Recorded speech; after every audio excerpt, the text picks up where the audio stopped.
ہے، پانی کا مسئلہ ہے، اس طرح کے جو ریسورسز ہیں، انرجی کا ایشو ہے،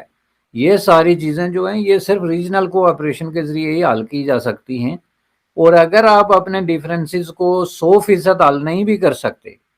تو پھر بھی کم از کم آپ ترجیحات کا تعین تو کر سکتے ہیں نا، کہ ٹھیک ہے ہمارے درمیان یہ ڈیفرنسز ہیں تو ان کو تو ہم ایک طرف رکھتے ہیں، لیکن کم از کم یہ جو چیزیں ہیں ان پہ ہم ایک کوآپریشن کا جو ہے وہ سلسلہ شروع کرتے ہیں۔ تو میں سمجھتا ہوں کہ اس کے علاوہ اور کوئی راستہ جو ہے وہ موجود نہیں ہے۔ وہ مجھے بار بار اس چیز پہ جو ہے نا ایک چیز یاد آتی ہے، وہ ولی خان جو بڑے آپ کو پتہ ہے کہ ایک مدبر قسم کے سیاستدان تھے، وہ بار بار یہ کہتے رہتے تھے کہ پاکستان جو ہے وہ اس ریجن میں بدماش کا رول ادا کر رہا ہے۔ اب اس پہ جو ہے وہ بڑا لوگوں کو چڑ ہوتی تھی کہ یہ لفظ استعمال کر رہے ہیں، تو وہ پھر اس کی وضاحت کرتے تھے کہ جب آپ نے جو ہے ہر کسی کو موقع دکھانا ہے اور ہر کسی کو کہنا ہے کہ میں تمہیں دیکھ لوں گا اور تمہیں نہیں مانوں گا، تو ظاہر ہے یہ رول پھر یہی ہے نا کہ ہم نے پھر زبردستی اس ریجن میں اپنی جو ہے وہ ایگزسٹنس اور اپنا جو سپیس ہے وہ کلیم کرنی ہے۔ اگر اس کے بجائے آپ جو ہے وہ ایک اچھے پڑوسی کا رول پلے کریں اور انڈیا کے ساتھ اور بنگلہ دیش کے ساتھ اسپیسیفکلی چلیں، انڈیا کے ساتھ تو آپ کا ایک مسئلہ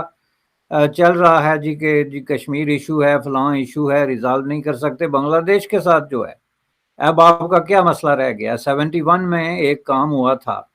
اس کے بعد 50 سال ہو گئے ہیں، بنگلہ دیش اتنا آگے چلا گیا، ایک نئی دنیا ڈیولپ ہو گئی ریجن میں، دنیا میں، اور آپ جو ہے وہ بنگلہ دیش کے ساتھ بھی آپ نے بائیکاٹ کیا ہوا ہے۔ ابھی ریسنٹلی افغانستان کے ساتھ آپ نے باقاعدہ جھڑپ ہوئی ہے آپ کی بارڈرز پہ، اور جہاں پہ آپ کے جو ہے وہ نقصان بھی ہوا ہے اور انہوں نے وہ باڑ بھی ریموو کرنے کی کوشش کی ہے۔ تو یہ ولی خان کے الفاظ میں بدماش کا رول ہے کہ آپ چاروں طرف لڑ رہے ہیں، انڈیا سے بھی لڑ رہے ہیں، بنگلہ دیش کو بھی ہیٹ کرتے ہیں، افغانستان کو بھی آپ جو ہے اس کے ساتھ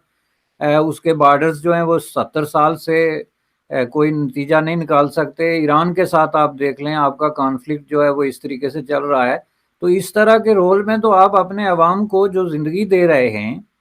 وہ کوئی بہت خوشکن نہیں ہے، یہ میں آپ کو بتا دوں، چونکہ الٹیمیٹلی جو ہے پاکستان انڈیا اس خطے میں جو انٹرنیشنل جو سٹیٹس ہیں اس کے مطابق تقریباً 44% لوگ جو ہیں وہ غربت سے نیچے زندگی گزار رہے ہیں، اور اس ریجن کے اندر جہاں پہ اتنا بڑا پوٹینشیل ہے وہاں پہ آپ اپنا ٹریڈ والیوم دیکھیں کہ دنیا کے جتنی ریجنل گروپنگز ہیں ان میں سب سے کم بلکہ نہ ہونے کے برابر جو ہے وہ ہے۔ آپ کی جو سوشیو اکنامک سچویشن ہے وہ تقریباً ایٹ پار ہے۔ تو ایسی سچویشن میں آپ اگر ٹریڈ کھولیں گے، آپ اگر اس طرح کی فری ٹریڈ اور فری موومنٹ کے کانسیپٹ کو لے کے چلیں گے تو آپ لوگوں کی زندگی بدل سکتی ہے، عام آدمی کی زندگی بدل سکتی ہے۔ غربت کے خلاف یہ سیلاب، یہ بھوک ننگ، یہ ساری جو مشترکہ قسم کی چیزیں جن کا تعلق جو ہے وہ پورے علاقے سے بنتا ہے، اس کے خلاف ایک میں سمجھتا ہوں کہ بہت بڑی اچیومنٹ جو ہے وہ حاصل کی جا سکتی ہے۔ لیکن آپ اگر یہ کہیں کہ نہیں جی ہم نے تو اپنی شرائط پہ ہر کام کرنا ہے، اور ایون دین کے سارک کی کانفرنس میں بھی آپ اگر اس طرح کا رویہ اختیار کریں، SAARC is all about regional cooperation, تو آپ کس طرح ایک پروپوزل ایسی دیکھ سکتے ہیں کہ جی آپ گھر بیٹھے رہیں لیکن باقیوں کو آنے دیں؟ یعنی اس کا مطلب یہ ہے کہ آپ کا جو نیت ہے، انٹینشن ہے، وہ ٹھیک نہیں ہے، اور جب تک آپ اپنی انٹینشن درست نہیں کرتے، یہ گھما پھرا کے بات واپس جا کے وہیں ٹھہرتی ہے جناب کہ یہ کام آپ کو سب سے پہلے شروع کرنا پڑے گا مائنڈ سیٹ سے، کہ جو سب سے بڑا سوال آپ کو ڈسکس کرنا پڑے گا کہ کیا آپ اس ریجن میں امن قائم کرنے کے بارے میں سنجیدہ ہیں یا نہیں، اور اگر اس کا جواب ہاں میں ہے تو پھر آپ اس طرح کی پروپوزل قطعاً نہیں دے سکتے کہ ہم سارک کانفرنس کر رہے ہیں، آپ باقی لوگوں کو آنے دیں، اور آپ کو اگر نہیں منظور تو آپ ورچولی اس میں پارٹیسپیٹ کریں۔ یہ تو کسی کو اریٹیٹنگ قسم کا ایک سٹیٹمنٹ ہے، جس کا مطلب یہ ہے کہ آپ خود ان کو میسج دے رہے ہیں کہ آپ کسی کو نہ آنے دیں۔ تو میں سمجھتا ہوں کہ آپ اس کو تھوڑا سا اس نقطہ نظر سے اگر دیکھیں گے تو میں سمجھتا ہوں کہ یہ بر صغیر کے جو بلینز آف پیپل ہیں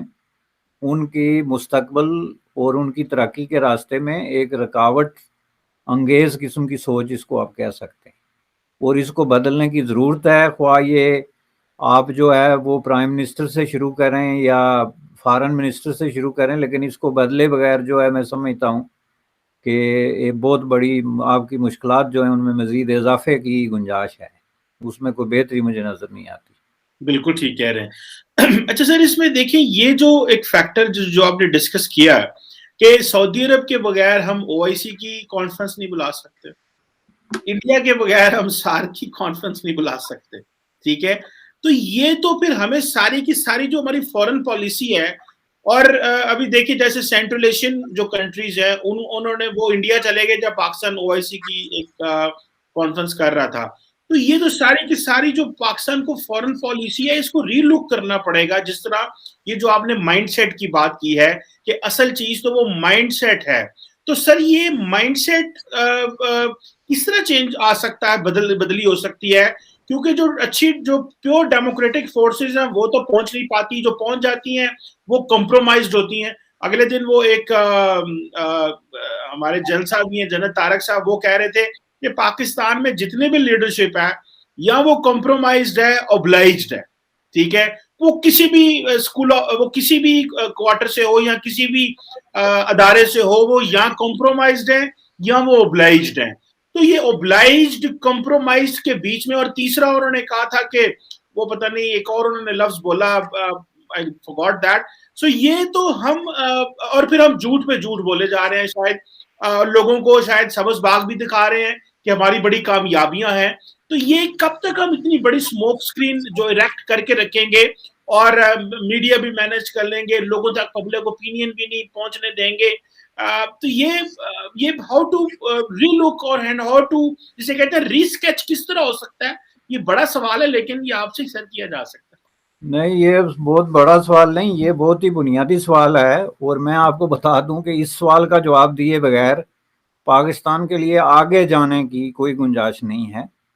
اور اس کی وجہ میں آپ کو بتاتا ہوں کہ جو بار بار میں ذکر کرتا ہوں کہ ایک آرٹیفیشلی انفلیٹڈ جو سینس آف سپیریورٹی ہم نے کریٹ کیا ہوا ہے، وہ مائنڈ سیٹ ہے جس کی وجہ سے ہم دنیا سے اور ریجن سے وہ سپیس مانگ رہے ہیں جو ہمارا حق نہیں بنتا۔ اس کی آپ نے خود مثال دی، میں دوبارہ دے دیتا ہوں کہ سعودیہ کے بغیر آپ OIC کی اگر کانفرنس نہیں بلا سکتے تو یہ اس چیز پہ دلالت کرتی ہے کہ اسلامی دنیا میں آپ کا سپیس کتنا ہے، ویٹ کتنا ہے، اور آپ مانگ کتنا رہے ہیں، آپ کی وشفل تھنکنگ کتنی ہے، اور آپ خیالی دنیا کے اندر کتنا رہتے ہیں۔ آپ اگر انڈیا کی اجازت اور اس کی آشیرواد کے بغیر SAARC کانفرنس نہیں بلا سکتے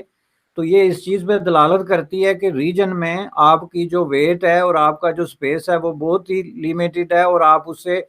دگنا چگنا بلکہ 20 گنا زیادہ حصہ جو ہے وہ مانگ رہے ہیں۔ آپ یونائٹڈ اسٹیٹ آف امریکہ کی مرضی کے بغیر کسی دنیا کے بینک سے $1 قرض نہیں لے سکتے، وہ ورلڈ بینک ہو یا IMF ہو یا مغرب کے دیگر جو ہے وہ کہیں جو بھی انسٹیٹیوشنز ہیں یا کنٹریز ہیں،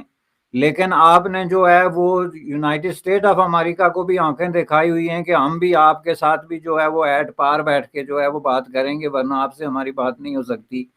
آپ یورپ کو جو ہے وہ اس کی بغیر آپ باہر سامان اپنا نہیں بیچ سکتے، آپ کے پاس واحد کوئی باعزت بڑی منڈی جو ہے یورپین یونین کی ہے، تو اس کو آپ آنکھیں دکھاتے ہیں کہ ہم ہیومن رائٹس پہ ہمارا اپنا کلچر ہے اور آپ کے جناب یہ چیز ہم نہیں مان سکتے، اور ہمارے اپنا ثقافت ہے، اور آپ یہ اسلامہ فوبیا کنٹرول کریں، اور ان کو الٹے مشورے دیتے ہیں۔ یہ کیا چیز ہے؟ یہ اس بات پہ دلالت کرتی ہے کہ آپ بہت زیادہ جو ہے وہ کمپلیکس کا شکار ہیں، احساس برتری کا شکار ہیں، اور آپ اپنے حصے سے زیادہ مانگ رہے ہیں، جس کی وجہ سے دنیا اریٹیٹ ہو رہی ہے۔ اب یہ آپ کے پاس ایسی کیا چیز ہے کہ پوری دنیا مل جل کے تو آپ کے خلاف سازشوں میں مصروف ہے، امریکہ سے لے کے تو انڈیا تک اور سعودی عربیہ سے لے کے یورپ تک۔ اب یہ تو کوئی بات نہیں ہے نا کہ آدمی یہ سوچنا شروع ہو جائے، یہ بہت ہی ایک سکھ قسم کی سوچ ہے کہ پوری دنیا ہمارے خلاف جو ہے وہ کسی بہت بڑی سازش میں مصروف ہے، اور یہ کوئی ہمیں نگلنا چاہتی ہے یا ہمیں مٹانے کی وہ سوچ رکھتی ہے۔ اس کے بجائے اگر آپ تھوڑی دیر کے لیے یہ سوچیں کہ بھائی ہمیں تو کوئی پرابلم نہیں ہے کہ یہ ساری دنیا مل جل کے ہمارے خلاف کیسے ہو گئی ہے، یہ آپ تھوڑا سا اس پہ غور کریں تو میں سمجھتا ہوں کہ بہت ساری چیزیں جو ہیں وہ سامنے آتی ہیں، اور یہی مائنڈ سیٹ ہے۔ اس کو آپ جب چینج کریں گے تو آپ انڈیا سے وہ مانگیں گے جو آپ کا ڈیو اسپیس ہے ساؤتھ ایشیا کے اندر، اور میں نہیں سمجھتا کہ کوئی انڈیا سمیت کوئی ملک آپ کو ڈینائی کر سکتا ہے کہ جو آپ کا جائز اسٹیٹس ہے یا اسپیس ہے اس کو ڈینائی کر دیا جائے. اسی طرح یونائٹڈ اسٹیٹ آف امریکہ وہ جو ہے وہ یہ نہیں کر سکتا، کوئی کنٹری بھی نہیں کر سکتی. لیکن جب آپ اس طرح کی چیزوں پہ ہم نے دنیا کو لیڈ کرنا ہے، اب آپ کے جناب پرائم منسٹر صاحب جو ہیں وہ ایک نیا ایجنڈا لے کے آ گئے کہ میں نے دنیا کو بدل کے رکھ دینا ہے. بھائی خود آپ کو اپنا پاکستان نہیں بدلتا، لوگ جو ہے وہاں پہ اس حالت میں جو ہے قسم پرسی کی زندگی گزار رہے ہیں. آپ کی معیشت کا یہ حالت ہے کہ آپ almost on the verge of collapse ہیں. آپ کی وہاں پہ غربت اور بدحالی کی یہ حالت ہے. آپ نے کوئی ایک منصوبہ بھی آج تک جو ہے اس کو نہ سٹارٹ کیا، نہ امپلیمنٹ کیا، نہ کمپلیٹ کیا، اور آپ کہتے ہیں جی آپ دنیا میں اسلاموفوبیا ختم کر دیں گے، فلاں کو یہ کر دیں گے. یہ جو ہے جو وہی جو خیالی قسم کی چیزیں جن کا حقائق سے اور زندگی سے کوئی تعلق نہیں ہے، وہ اٹھا کے تو آپ اپنے آپ کو ایک بطور لیڈر دنیا میں پروجیکٹ کرنا چاہتے ہیں، جس طرح جو کہ یہ ممکن نہیں ہے. یہ ہم نے تاریخ میں دیکھا ہے پہلے. اب ان باتوں پہ میں جاتا نہیں ہوں، لیکن اگر آپ ان پہ غور میں دیکھیں تو ذوالفقار علی بھٹو صاحب بھی ایک زمانے میں اسی طرح کی سوچ رکھتے تھے، اور کس طریقے سے ان کو جو ہے وہ دودھ سے مکھی کی طرح نکال کے باہر پھینک دیا تھا ایوب خان نے. اور وہ کس کے کہنے پہ؟ آپ اگر ڈاکومنٹ اٹھا کے دیکھیں ڈی کلاسیفائی، تو لال بہادر شاستری نے پہلی دفعہ یہ کہا تھا کہ ایوب خان کو اگر امن قائم کرنا ہے تو بھٹو سے جان چھڑانی پڑے گی. اور امریکیوں نے جو کہنا تھا وہ آپ کے سامنے ہے، وہ ڈی کلاسیفائڈ ڈاکومنٹس کے اندر،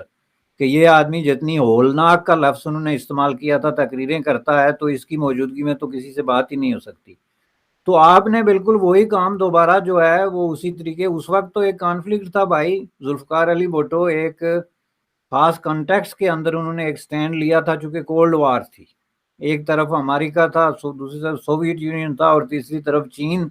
آپ کے قریب آنا چاہتا تھا، آپ کو کوئی سپورٹ مل سکتی تھی. تو اس وقت ذوالفقار علی بھٹو نے ایک سٹینڈ لیا. اس وقت دنیا میں قومی آزادی کی تحریکوں کا ایک دور چل رہا تھا، تو ذوالفقار علی بھٹو نے ایک نظریاتی سٹینڈ لیا کہ ہم آزاد لوگ ہیں اور ہماری اپنی اوپینین ہے، ہم بھی اپنی دھرتی پہ اپنی بات کر سکتے ہیں. آج کے دور میں آپ نے آ کے یہ جو شروع کیا ہے کام کہ جی ہم فرینچ کو سکھائیں گے کہ کارٹون کیسے بنتے ہیں، اور اسلامی فوبیا کیسے جو ہے وہ کنٹرول کریں گے، اور فلاں کو سکھائیں گے کہ فریڈم آف ایکسپریشن کیا ہوتا ہے. کین یو امیجن کہ آپ جو ہے لوگوں کو یہ بتانا چاہتے ہیں ویسٹ میں کہ فریڈم آف ایکسپریشن کو کیسے ڈیفائن کیا جائے اور اس کی حدود کیا رکھی جائیں. ابھی کل آپ نے ایک کانفرنس کی جو پیسے خرچ کر کے ٹیکس پیئر کے، اور یہ جو لوگ آپ نے باہر سے بلائے ہیں، آپ پہلے مجھے ان کے ریزیومے تو بتائیں کہ وہ راتوں رات سکالر کیسے ہو گئے. کسی یونیورسٹی کا پروفیسر ہو جانا یا 2-4 کانفرنسز میں جو ہے وہ شرکت کر لینے کا مطلب یہ نہیں ہے کہ آپ جو ہے وہ ایتھینٹیکیٹڈ قسم کے سکالر ہو گئے اور آپ کی رائے جو ہے وہ فائنل رائے ہے. انہوں نے آ کے وہاں پہ فتوے کیا دیے. آپ پاکستان میں لوگوں کو بولا کہ ورچولی یا فزیکلی تو ان سے یہ فتوے لے رہے ہیں کہ بھائی یہ جو جدید ٹیکنالوجی ہے یہ لعنت ہے اور اس سے بچو، سیل فون کو مت استعمال کرو، انٹرنیٹ کو مت استعمال کرو. یہ وہی فتوے ہیں جو ترکی نے 500 سال پہلے پرنٹنگ پریس کے خلاف دیا تھا، جس کی وجہ سے اسلامی دنیا ڈوبی اور یہ جو عرب کنٹریز ڈوبی. یہ آپ کے لچھن ہیں. تو آپ کہتے ہیں جناب ہم سارک کانفرنس بلائیں گے اور اس میں بنگلہ دیش آ کے بیٹھے گا جو آپ سے 100 سال آگے چلا گیا آج بھی اکانومی کے حوالے سے، اور جو اس کی جس طریقے سے وہ ترقی کر رہا ہے اور جس طریقے سے وہ ریفارمز جو ہے اپنے قوانین میں لا رہا ہے. تو اصل میں مسئلہ یہ ہے کہ ہمیں کنسنٹریٹ کرنا پڑے گا اندر کہ پاکستان کے اندر آپ کیا چیزیں کر رہے ہیں،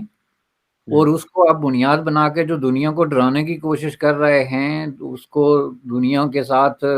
کانفلکٹ میں جانے کی کوشش کر رہے ہیں. یہ کسی طریقے سے بھی پاکستان کے مفادات میں نہیں ہے. پاکستان کا اپنا ایک سائز اور ویٹ ہے ساؤتھ ایشین ریجنل سیٹنگ کے اندر بھی اور انٹرنیشنل سیٹنگ کے اندر بھی. اس کو آپ ایک دفعہ ڈیفائن کر لیں اور اس کے مطابق جو ہے وہ آپ چلیں، تو میں سمجھتا ہوں کہ سارے کانفلکٹ جو ہیں وہ خود بخود ختم ہو جاتے ہیں.